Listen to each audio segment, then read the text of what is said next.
Hello, everyone.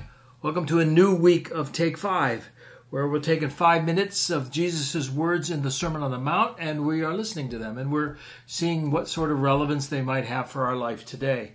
And we're coming down the home stretch. This will be the final week of Sermon on the Mount, Take 5s, and then as the week goes on, we'll tell you what our next strategies are for going forward, okay? So here we go. Toward the end of the sermon, like I said last week, most sermons come toward a conclusion where you're landing the plane.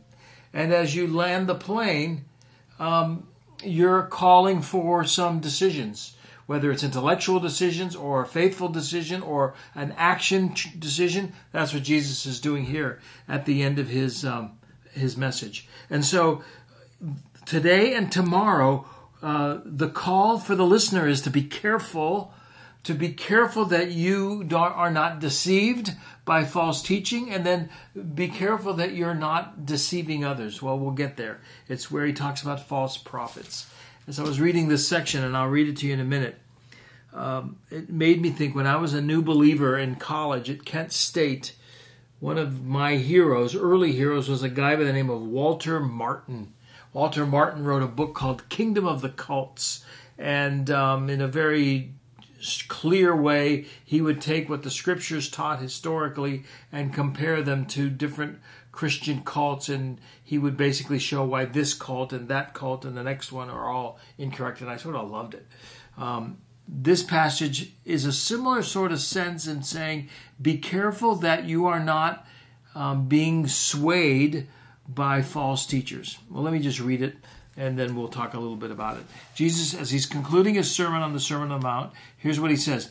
He tells them, beware of false prophets who come to you in sheep's clothing, but inwardly are ravenous wolves. Beware of false prophets, okay? So there's something false about them. Who are they? Well, they're coming to you in sheep's clothing, so they look gentle. They look like they would care for you. They look like they'd be warm and soft and fuzzy, and they often are, who come to you in sheep's clothing, but inwardly are ravenous wolves. Inwardly, they are evil. Inwardly, they're full of error, okay? Who are they? They're these false prophets. We're going to learn in the next section that they're probably what I would call Christian false prophets, because they are doing things in the name of Jesus, and yet either their actions or their teaching do not line up with Jesus.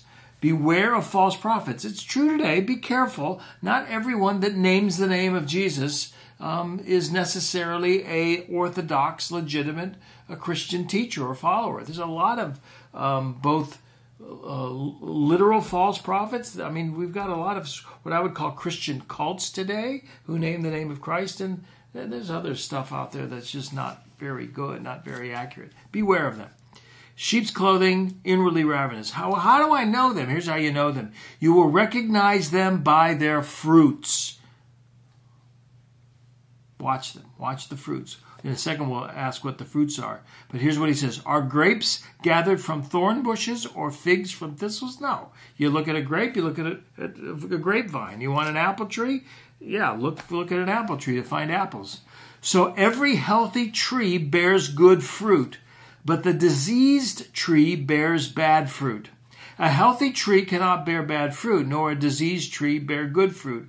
Every tree that does not bear good fruit is cut down and thrown into the fire. Thus you will recognize them by their fruits. Statement of choice. Beware of false prophets. You might be deceived at first because they look like lambs, but inwardly they're full of lies. Now, how do I know them for sure? Watch the fruits. Well, what are the fruits?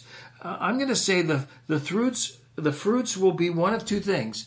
They'll either be going against the truth, the historical orthodox truth of Christianity. They're going to come up with something new. And that's what all the 19th century Christian cults came up with, whether it was Jehovah's Witnesses or Christian Science or Mormons. They took the orthodox Christian truth and they twisted it into something error. So it's either in what the fruit is either erroneous teaching, rotten fruit, or erroneous living. Tell me about their character. Tell me about their lifestyle. So that too is a false prophet. Be careful. All that to say, we're hearing Christ's teaching. and it's beautiful teaching, and it's going to make us attractive to good teaching. He's just saying, be careful. Not every teacher is going to be good for your soul. Beware of false prophets. Watch their fruits. Is their teaching consistent with historical Christian doctrine? And is their lifestyle, is their character consistent with Christian lifestyle? We'll pick it up tomorrow when we're looking at the deceiver today. Tomorrow we're going to look at the deceived. We'll see you tomorrow. See you on Tuesday.